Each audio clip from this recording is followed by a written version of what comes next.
Hi, I'm Jeff Gearhart of the Master's Program, and I have an important question that I ask myself. Where do I stop and God starts? Have I done enough? Have I overdone it? And where's the sweet spot to make those things come together? I want to put a couple of concepts together for you that I'm working on that help me to understand how to make those things come together, God's work and my own efforts. You know, in the Master's Program, there's a couple of concepts that we talk about that I want to unpack with you quickly. Number one, it's the growth process. We say in growth. If we want to be in growth, it's not all God, where I'd just be looking for miracles with no involvement of me. And it's just as futile to say, I got this, God, and I don't need you, right? The joined up growth process is all God and all me. And of course, he's doing more and he's more powerful than me, but I'm joining up to him in this growth process. So remember that as part of growth, and I'm going to connect to my original question in just a moment. Growth process, all God and all me together at one time.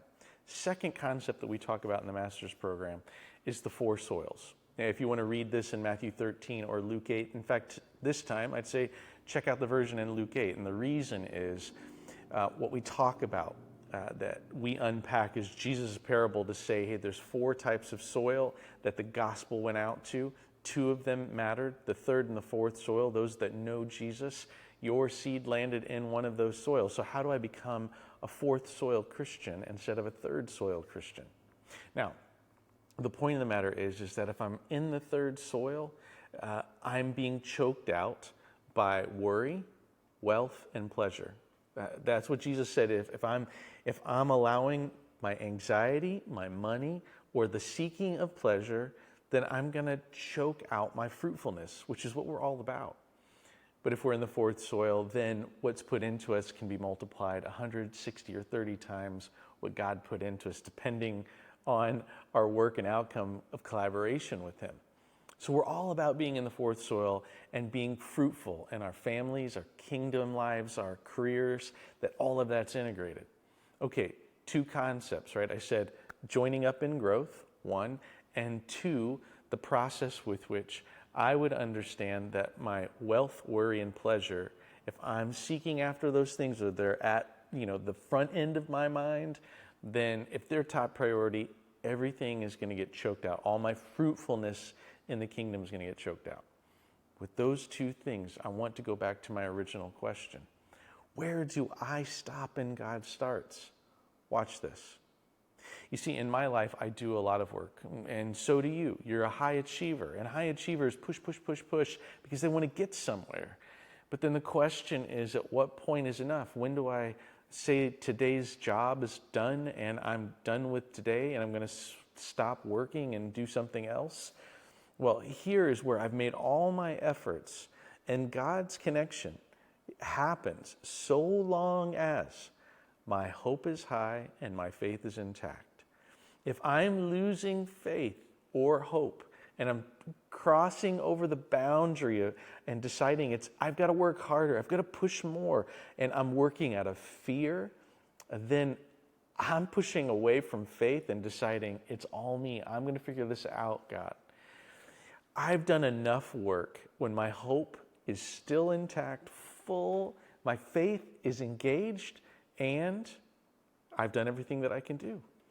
If I continue to work past that point, then I've well overstepped the bounds. And of course, you're not the kind of people to be backed up and saying, I did a little bit of work, God, and I hope you can do the rest. No, we've made our full effort in our careers, our callings, our family, and done everything I can do. Maybe there's a project at work right now you're thinking to yourself, okay, God, you got to show up. You got to do your part. And you've done everything that can be done, and you're still hopeful that he's going to take care of things. But if you step over and say, I got to keep going, I got to keep pushing, and I'm afraid this isn't going to turn out with my preferences or my desires, then I've blown past my collaboration with the Father. Maybe there's a question in your life with your children, and they're not living the way that you want them to, or they're not following the faith the way that you're hoping that they will.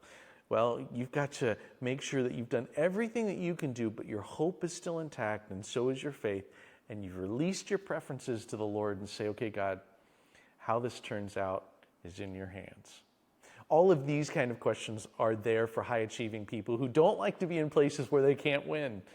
Well, here in collaboration, in submission to him, my preferences are submitted to him, and understanding his preferences always get to overrule mine, so I'm trusting in him, but I'm connected to all of my effort up against all of his power, and the decision to rest in that and stay in hope. Stay in hope to be fruitful. Don't let worry, anxiety choke out the possibility of being in the fourth soil.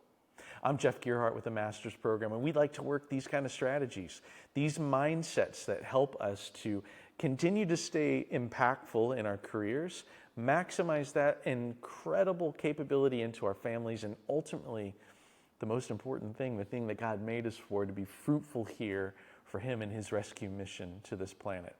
Okay, I hope that you are staying on mission and that you're pushing out anxiety and trust of him and matching up with the work that only he can do through you. God bless you.